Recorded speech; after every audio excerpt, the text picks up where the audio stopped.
Hello, everybody. Wow, we have a very packed room here today. Thank you all so much for showing up and for joining.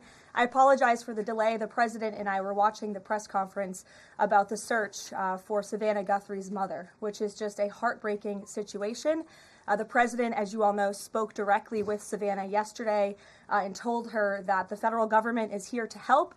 Any requests that are made by state and local officials in the search of Miss Guthrie will absolutely be accommodated. I spoke with the FBI directly about that today as well. And our hearts and our prayers are with Savannah and her entire family as they search for her dear mother.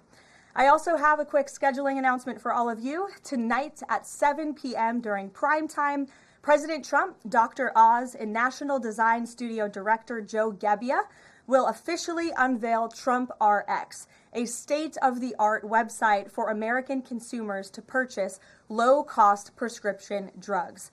This historic announcement will save millions of Americans their hard-earned money, so make sure to tune in tonight, and we will see all of you in the news media there. President Trump promised to restore law and order to the United States of America, and newly released data proves he is delivering overwhelmingly on this promise. A study from the Council on Criminal Justice shows that the murder rate across America's largest cities plummeted in 2025 to its lowest level since at least 1900. Again, let me repeat, to put this in perspective, this marks the largest single-year drop in murders in recorded history. This dramatic decline is what happens when a president secures the border, fully mobilizes federal law enforcement to arrest violent criminals, and aggressively deports the worst of the worst illegal aliens from our country. The numbers don't lie. Under President Trump in 2025, the FBI increased violent crime arrests by 100% compared to the prior year. The FBI also conducted more than 67,000 arrests from Inauguration Day 2025 to January 20th, 2026, which is 197% more arrests than the same period previously. The FBI also disrupted 1,800 gangs and criminal enterprises, a 210% increase from the year prior. The FBI has arrested 1,700 child predators and more than 300 human traffickers across the country.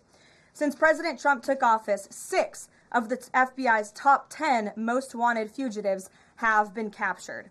Right here in our nation's capital, where you all live, so you know it well, whether you choose to report it or not, the president's efforts to make D.C. safe and beautiful have worked. As of last week, D.C. homicides were down 62%, motor vehicle theft down 53%, and 2025 had the fewest violent gun crimes of any year of available data in our nation's capital. For more proof that these tough-on-crime efforts are working, look at the president's Make Memphis Safe Again campaign. As of last week, there have been nearly 5,600 arrests made, and aggravated assaults are down 53%. Sexual assaults are down 53%, and robberies are down 70%. Again, that's just in the city of Memphis.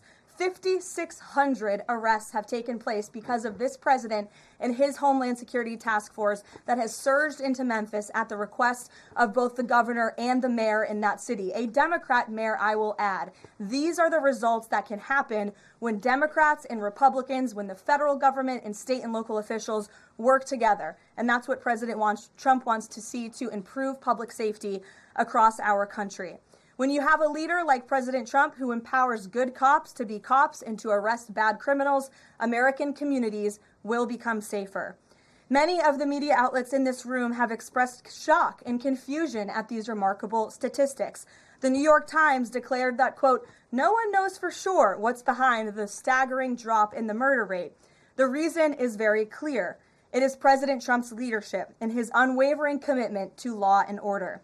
The drop in crime is more proof that all that is required to improve public safety on our streets is a leader with the will to do what is necessary to protect law-abiding American citizens. The terror and chaos that was unleashed under Democrat rule is a choice. It's a choice to put violent criminals ahead of innocent Americans, a choice to force us all to live in fear because of soft on crime, liberal politicians, prosecutors, and judges who lack the basic willingness to do their jobs and put dangerous people behind bars. On November 5th, 2024, the American people made a resounding choice that they've had enough of that, and that's precisely why they re-elected President Trump. So even as Democrats and the liberal media are engaged in hysteria about this administration arresting and deporting violent, criminal, illegal aliens, the undeniable truth is that deporting these individuals is one of the primary reasons why America's streets are safer today than they were 1 year ago when President Trump assumed office. Former President Biden and the Democrats left our borders wide open, and President Trump and the brave men and women of ICE are removing these dangerous criminals. So here are just a few recent examples. Number one, a Venezuelan national and active Tren de Aragua gang member with a rap sheet including homicide, assault, child cruelty, domestic violence, and property damage. This is an individual I can assure you not a single one of you in this room would want in your neighborhood, whether you admit it or not. He entered the U.S. in 2022, and he was released into our country by the Biden administration. He is no longer here, thanks to President Trump.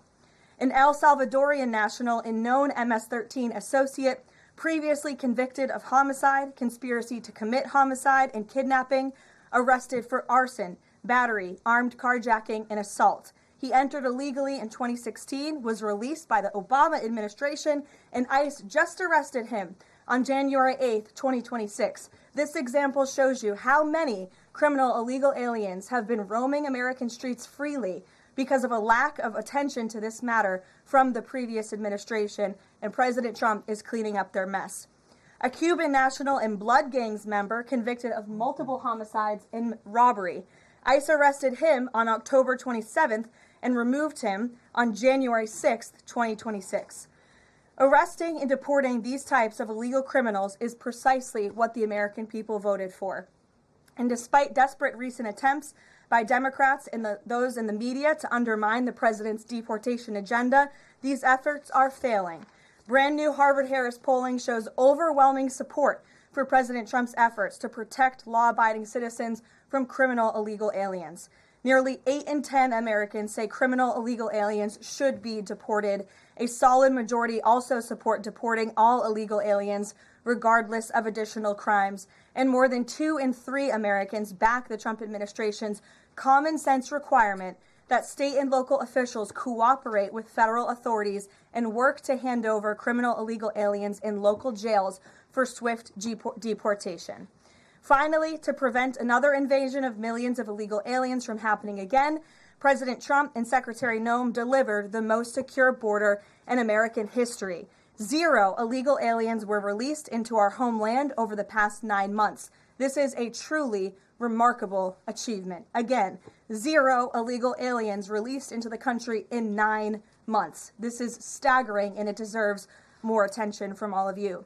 Overall, Customs and Border Protection recorded the lowest total encounters in agency history. Daily encounters have fallen by 95%, averaging just 250 apprehensions at the southern border a day. This is compared to over 5,100 daily apprehensions during the Biden years. It's a night and day difference because we finally have a president who enforces the law and lets our law enforcement do their noble jobs of protecting our homeland. When President Trump campaigned on making America safe again, this is exactly what he meant, and the numbers and the results speak for themselves. With that, I will open it up to questions today. We're going to start with Daniel Baldwin from One America News, who is here religiously covering the White House beat every day. So it's good to see you in a chair instead of standing up today. Daniel, thanks for being here, and why don't you kick us off? Thank you, Karoline. It's an honor and a privilege to represent One America News in the new media seat. First question on that DHS funding bill. Funding runs out in the better part of 8 days or so. Democrats, at least verbally, are very dug in. What does the White House believe their end goal is when it comes to this funding fight, when it comes to immigration policy at large? What is their end goal when they're dug in a position like this at this point in time? Well, the president has 2 end goals. One is to obviously keep the government funded and open, and that includes the Department of Homeland Security, which does not just touch upon ICE and Border Patrol, but also FEMA, the United States Coast Guard, the United States Secret Service. These are brave public servants who work to protect our homeland. The president wants these individuals to get paid. Secondly, when it comes to any discussions about immigration policy, the president is never going to waver in his commitment to allow immigration enforcement efforts in this country and to support ICE and Border Patrol and the deportation of illegal alien criminals. I know Senator Schumer and Leader Jeffries sent over a very long list of demands, some of which the administration is willing to discuss. Others don't seem like they are grounded in any common sense, and they are non-starters for this administration. But we're not going to negotiate policy from the podium. I'm going to allow the president to do that, and any final decisions that are made will be made ultimately by him. But rest assured, he is never going to allow law enforcement in the jobs that they do, the important jobs that they do, to be undermined. And secondly, Karoline, the Department of Homeland Security put out a tweet a better part of an hour ago alleging that an illegal alien was involved in a major car wreck in Indiana, killing 4 people, and they allege that the suspect in question came in under the CBP-1 app under the Biden administration and received a commercial driver's license from the state of Pennsylvania. What is the White House's reaction to a situation like this? And what is the White House doing to crack down on cases like this where illegal aliens are obtaining commercial driver's licenses? Yes, this is another abhorrent example of the border crisis over the past 4 years, and it again exemplifies why the administration must continue and will always continue to fully back and support ICE and Border Patrol and law enforcement in their removal of illegal alien criminals from our country.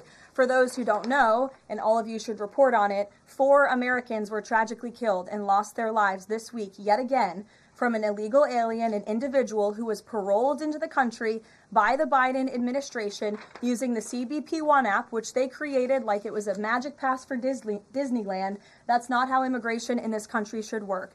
And this illegal alien from Kyrgyzstan was traveling on an Indiana highway, and he failed to brake for a slowed semi-truck in front of him. He swerved into the lane and he crashed into a van carrying 15 passengers, and 4 people were killed in that crash. This is another tragedy that could have been prevented if not for the wide open borders from the previous administration. That's why we now have a secure border. That's why this administration will continue to deport illegal aliens from our country. Thank you for being here. Garrett. John, thank you for your comments and your prayers for the Guthrie family. I have 2 questions related to the president's interview with NBC yesterday. Sure. At one point in the interview, the president said that he believes states are accumulating the votes for who wins the election. He says if they, meaning the states, can't do it honestly and can't be done properly and timely, then something else has to happen. What did he mean by that? Is he suggesting that the federal government count votes in elections? What the president is suggesting, and I just spoke to him about this, is that Republicans and Democrats in Congress should pass the Save America Act. This piece of legislation is going to ensure that states are abiding by federal election law by removing non-citizens from their voter rolls. In addition, the Save America Act will require voter ID to vote, and it will require proof of citizenship to register to vote. These are very common sense policies and proposals that 89% of our country agree with. So that's what the president is talking about. Again, I just spoke with him about this, and he's calling on both Republicans and Democrats to send the Save America Act, to pass it into law and to send it to his desk as quickly as possible. To be clear, the SAVE Act doesn't say anything about who counts votes, which has always been a state, a local, a county function. Why does he keep talking about somebody else, presumably the federal government, counting votes? Because the SAVE Act directs states to remove non-citizens from their voter rolls. And we know in states across the country, the president is right to point this out, in states like California or in places like New York City, non-citizens are allowed to vote in state and local elections. And the federal government should absolutely do away with that. I don't think a single person in this room, if you really are being honest with yourselves, should agree that non-citizens should vote in American elections, no matter where that election is up and down the ticket. And so this is a piece of federal legislation that will help states ensure the integrity and the sanctity of their elections, and that's what the president wants. Peter. Thanks, Caroline. President Trump posted about Nancy Guthrie that he is directing all federal law enforcement to be at the family's and local law enforcement's complete disposal immediately.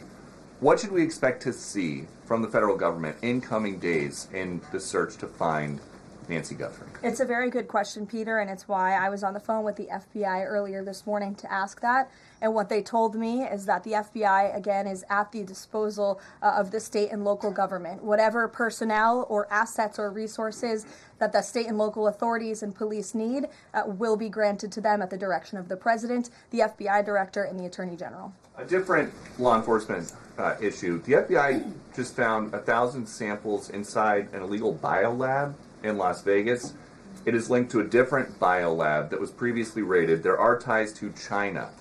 What does the president think the CCP might be up to here? I haven't spoken to him about this specific investigation from the FBI, but I'm happy to, and I'm sure he's very glad that this is something the FBI discovered, and we'll make sure anyone who is involved in illegal activity will be held accountable. And just one more about this weekend. At the Mar-a-Lago Super Bowl party, after the first two quarters, are the TVs going to be on the halftime show with Bad Bunny or the halftime show with Kid Rock? I think the president would much prefer a Kid Rock performance over Bad Bunny, I must say that. Jennifer. On the nuclear arms pact, we saw the president's post on that. Yes. But can you say, is there a temporary agreement with Russia to stand by the terms of the New START treaty while negotiations are happening? Not to my knowledge. Again, to your point, Jennifer, I just do want to reiterate exactly what the president said. He wrote just moments ago, the United States is the most powerful country in the world.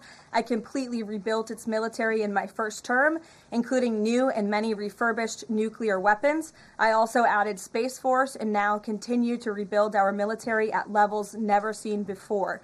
We are even adding battleships, which are 100 times more powerful than the ones that roamed the seas during World War II. The Iowa, Missouri, Alabama, and others. I have stopped nuclear wars from breaking out across the world between Pakistan and India, Iran and Israel, and Russia and Ukraine, rather than extend New START, a badly negotiated deal by the United States, which I will add was renegotiated under former President Barack Obama, aside from everything else, is being grossly violated. The president wants to have our nuclear experts work on a new, improved, and modernized treaty that can last long into the future, and that's what the United States will continue to discuss with the Russians. Peter. Thank you, Caroline. Sure. Did President Trump himself ever ask DNI Gabbard to head down to Fulton County, Georgia? The president was asked and answered that question just yesterday. I've seen a lot of the media in this room get very caught up with the semantics of why Tulsi Gabbard is there. I will tell you why, and the president agrees with this, because election security is essential to national security. And as the director of national intelligence, it is a part of Ms. Gabbard's role to make sure that American elections are free of foreign interference and that American elections are safe and secure. And so the ODNI director is working with the FBI on this effort, and the president wholeheartedly supports both Kash Patel and Tulsi Gabbard in ensuring that American elections are safe, are secure, and are free of foreign intervention. Is there any indication that there's foreign influence? The federal law enforcement's involvement in the search Well, for Nancy Guthrie. excuse me one second. It's the media who has said that there's Russian interference in American elections. You guys have been saying that for many, many years. So the people, in Fulton County. well, the people in this room, considering that you all said for many years that Russia interfered in the 2016 election to help Donald Trump, you should all be very happy that we finally have an administration that is looking into that, and we'll be happy to keep you posted. Michael. With the FBI's involvement in the search for Nancy Guthrie now, has this search expanded nationwide outside of Arizona? And given Pima County's proximity to Mexico, is this now an international search? Well, Michael, that would be a question for state and local authorities as they continue to oversee the investigation at this time. Again, the federal government and the FBI have offered any and all resources, but the state and local authorities are still leading the investigation, so I would direct you to them. I'm certainly not in a position to talk about it. One other question, Caroline. Sure. Friday's talks with Iran, they were originally supposed to take place in Turkey. They've now been moved to Oman. Can you tell us the reason for that move? Look, the president, diplomacy is always his first option when it comes to dealing with countries all around the world, whether it's our allies or our adversaries. And so Special Envoy Witkoff and Jared Kushner will be traveling to Oman for those talks tomorrow, and we will see what comes of those. The president is standing by for an update from them. Sure, in the pink. Thank you, Caroline. Cuban leader Miguel Diaz-Canel said today that Cuba would be willing to engage in dialogue with the United States only without pressure, without preconditions, on equal footing and with respect for sovereignty. But his government is denying what President Trump said, that they're already holding talks. How would you respond to that? I think the fact that the Cuban government is on its last leg and its country is about to collapse, they should be wise in their statements directed towards the President of the United States. But as I just reiterated, the President is always willing to engage in diplomacy, and I believe that's something that is taking place, in fact, with the Cuban government. Yeah, thank you, Caroline. So the Office of Personnel Management released a final rule today that makes it easier to fire government employees who are not doing their job, basically. Does the President believe that there are people in his government still that are not following his agenda? That's a good question. I have not asked him about that. I mean, look, it's a very big government, right? There are thousands of people who work for the federal government here in Washington, D.C. This administration has been very much focused on ensuring that we have an efficient and productive workforce for the American taxpayer. There's not a day that goes by where we don't show up and realize we are public servants working on behalf of the American people, and everybody in the federal government best have that mindset, or they won't be welcome to work for this administration. So I think it's a good thing that the Office of Personnel Management put this rule out. I think if people aren't doing their jobs, if they aren't showing up for work, if they're not working hard on behalf of this president, they're not welcome to work for him at all. The New York City mayor is dealing with a $12 billion budget deficit. If he texted President Trump, would the president bail him out? Leave that answer to the president himself, Ed. Kristen, go ahead. One more follow-up on Deanna Gabbard. You said that the president supports the fact that she was there, but last night when he was asked about it, he said he didn't know why she was there. He didn't say that he directed her. Can you clarify on that? Did she go by herself and he learned later and supports it? Well, did you look at the full entirety of his response? I was in the room for that NBC interview, Kristen, and he just said exactly what I told you, which is that election security is essential to national security. We need to ensure that our elections are free and are fair and are free of foreign interference. And he spoke about how Ms. Tulsi Gabbard is involved in that effort. So you're taking like the first three words that he said to one question and not looking at his entire response. On what you said about foreign interference, you talked about 2016 and Russian interference, but what we've learned from these Georgia officials is what was seized by the FBI were ballots from 2020 in this Fulton County election center. Do you have any evidence that there was international interference in the 2020 election in this election center? What I do have evidence of, and what the media seems to be undermining, is why Tulsi Gabbard is there in the first place. And I would point you again to federal law that clearly assigns the DNI and the office with the statutory responsibility to lead counter intel matters related to election security. This includes assessing risks to election voting systems, software, voter registration databases, and more, and analyzing foreign interference. And the ODNI is responsible for supporting the White House interagency action to secure our elections through intel analysis and vulnerability assessments. And they should be routinely collaborating with agencies like the DHS, the DOJ, and the FBI. So as for that question, it would be better suited to ask the Director of National Intelligence herself in her office. But what I'm telling you is that it is more than appropriate. In fact, it is Tulsi Gabbard's job to ensure that our elections are safe and secure. And that's exactly what she's been doing on the ground in Georgia. And I don't understand why anyone in this room, considering you're all American citizens, I believe, and like to vote in our nation's elections, should have any problem with that whatsoever. Now, thank you, Caroline. The president said that the administration should take a softer approach on immigration enforcement. He's also suggested for months that some migrant workers should be spared from these raids based on what they're doing. Is the administration going to continue to conduct large worksite raids as it seeks to target violent criminals? And can you clarify, is the federal government going to continue doing these deportation operations in blue cities where authorities say they don't want them?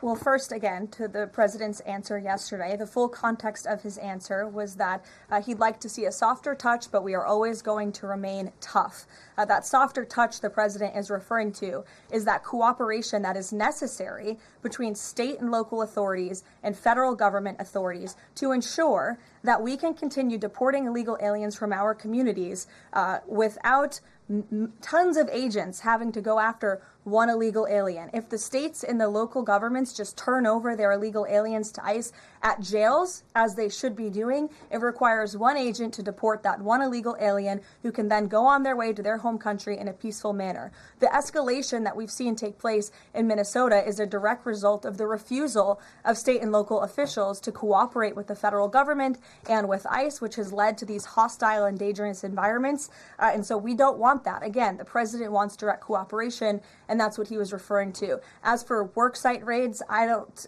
broadcast any future action that may or may not happen from the Department of Homeland Security. But again, the president's focus and the administration's focus is on targeting illegal alien criminals, especially those who have committed heinous crimes in our country, as evidenced by the few illegal aliens that I just shared with you here today. Will ICE and Border Patrol avoid going to other blue cities where the local officials are saying, we won't work with you, we don't want you here?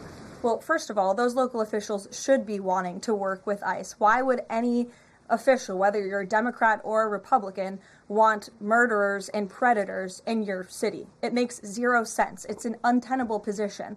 The only reason Democrats are taking that position now is because their entire party platform is just anti-Trump. It makes no sense for the American people. They should be calling this White House, they should be calling Secretary Noem, they should be calling Tom Homan, and they should be saying, we want to work with you to remove the worst of the worst criminals from our city. Please come here. So yes, ICE is going to continue to do their job in cities and communities across the country, but it certainly makes it much easier when we have that level of cooperation and corroboration at the state and local level. In places like Florida, where there has been the arrest of thousands, tens of thousands of illegal alien criminals.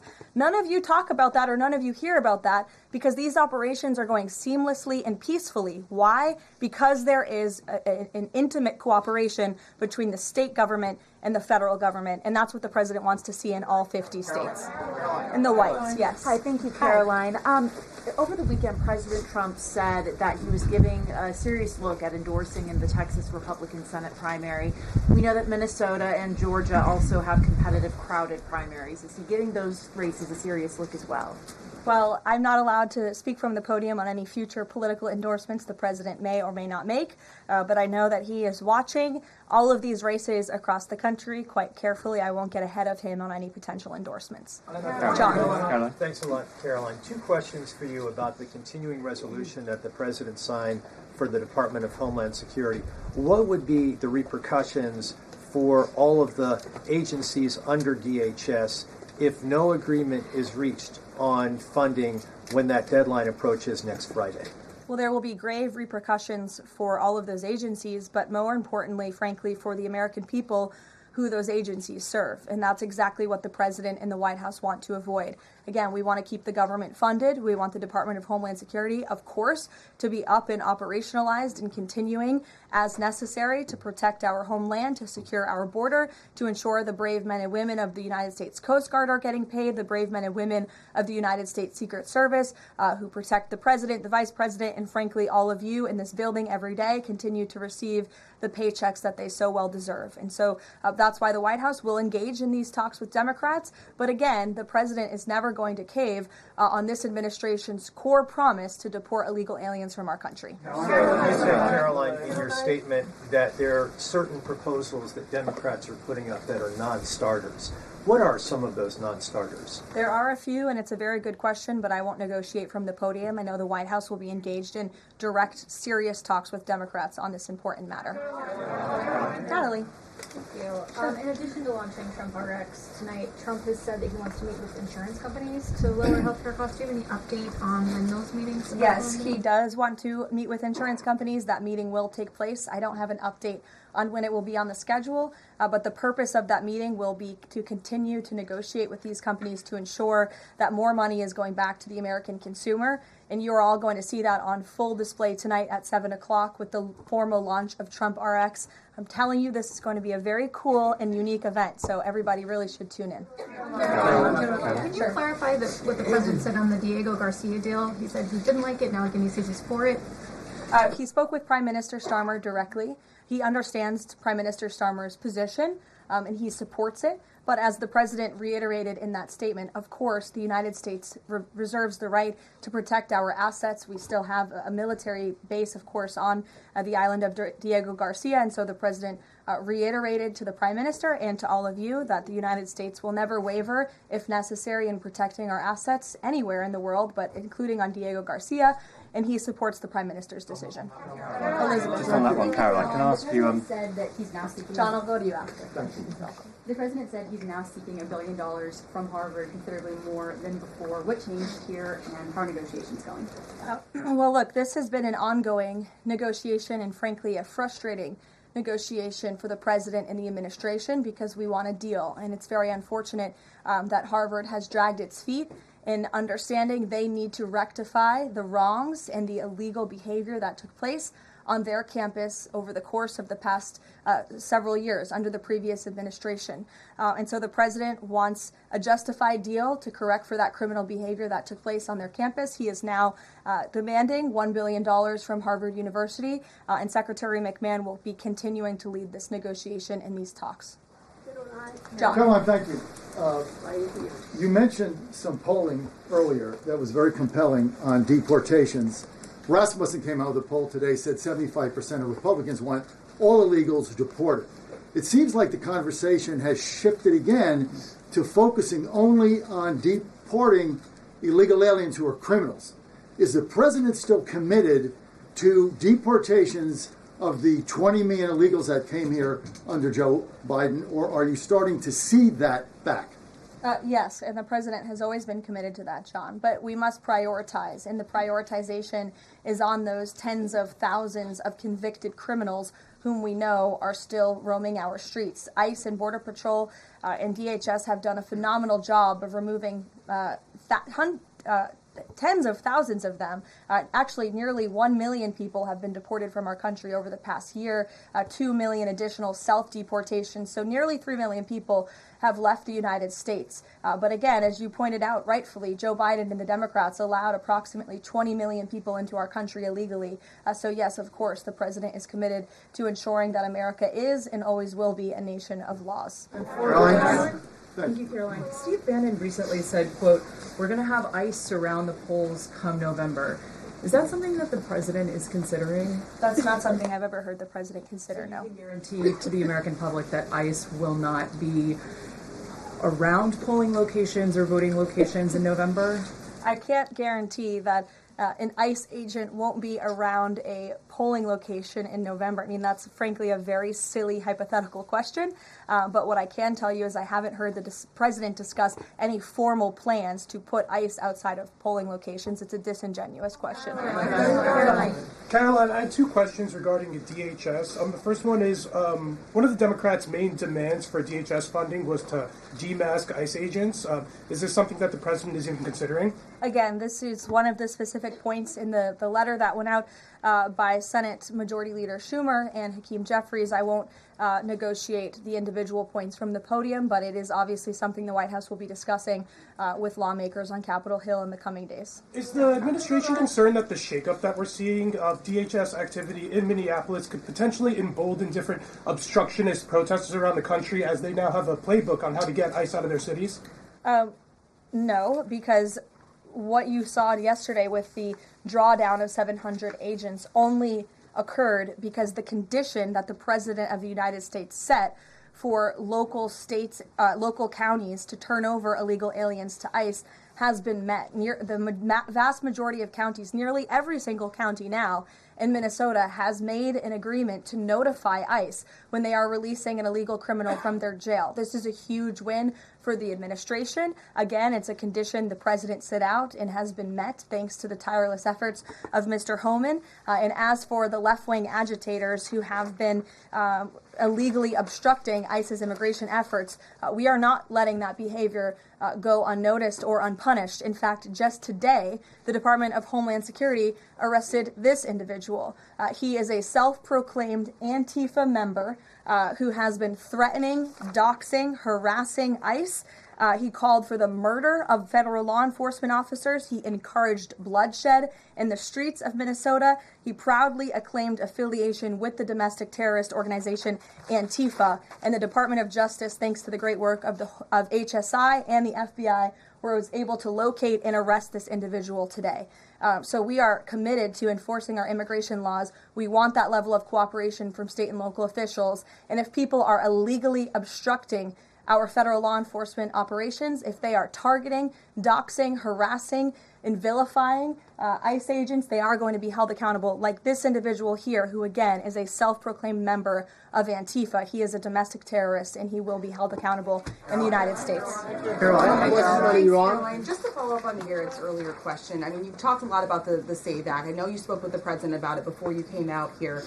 The president has gone beyond that, though. He's talking about Republicans taking over elections, states are agents of the federal government. So just to be clear, is the president only calling on Congress to pass the SAVE Act, or does he want Republicans to go further than that before the midterm elections? The president is calling on Republicans, again, and Democrats to pass the SAVE Act. I will reiterate, requirement for voter ID to vote. That should be something that no American should oppose. In fact, we know that the vast majority of Americans support it. Requiring proof of citizenship to register to vote, which is not hard to do. We should be able to do that in this country. If you want to register to vote in the United States of America, you have to be a citizen in the United States of America. And this piece of federal legislation will direct states to remove non-citizens from the voter rolls. I just had a conversation with the president about it. Thank you, Caroline. I have two questions. Tariffs on South Korea. As you know, President Trump recently mentioned increasing tariffs on South Korea. When will the 25% tariffs increasing on South Korea begin? Secondly, what impact will this have on national security? Sure. I don't have a timeline for you on that, but I will make sure that our trade team here at the White House gets you an answer swiftly and promptly. John. Thank you so much, Caroline. Yesterday, President Trump, in the NBC interview, said that it bothers me that somebody is going after Bill Clinton. That somebody is the House Oversight Chairman, James Comer, a Republican. Why is the president bothered that they're investigating Bill Clinton and his Epstein ties? Look, I think that the president has respect for the former president of the United States, Bill Clinton. He said yesterday himself they've shared a good relationship, and that's what he was reiterating in that NBC interview. Caroline. Go ahead, Caroline. Can you tell us a little bit about the agenda for tomorrow's talks with the Iranians? What will be the focus of the discussions? Diplomacy moving forward. The president has obviously been quite clear in his demands of the Iranian regime. Zero nuclear capability is something he's been very explicit about, and he wants to see if a deal can be struck. And while these negotiations are taking place, I would remind the Iranian regime that the president has many options at his disposal, aside from diplomacy, as the commander-in-chief of the most powerful military in the history of the world. Washington Examiner, go ahead. Lynchburg County, Virginia is the third local law enforcement is defying the blue government's demand that they no longer cooperate with ICE. There's a lot of red counties that are thumbing their nose at the blue government, blue states leadership, telling them not to cooperate with ICE. Will this administration support those counties in any way? Support them either through legal help or? Absolutely. And if there is a county in this country, whether it's red or blue, that seeks to cooperate with the federal government to remove violent, illegal criminal aliens from their communities, this administration is here to help. You've heard the calls from the president himself on asking Democrats and Republicans across the country to call on the Trump administration to work with them, not against them, in the matter of public safety and securing our homeland. Thank you all very much. You'll hear directly from the president tonight at 7 o'clock, and I hope everybody has a good weekend. Happy Super Bowl weekend. The president has wisely chosen not to make a prediction in Sunday night's game, but as a native girl from New Hampshire, go Patriots. Thank you, guys.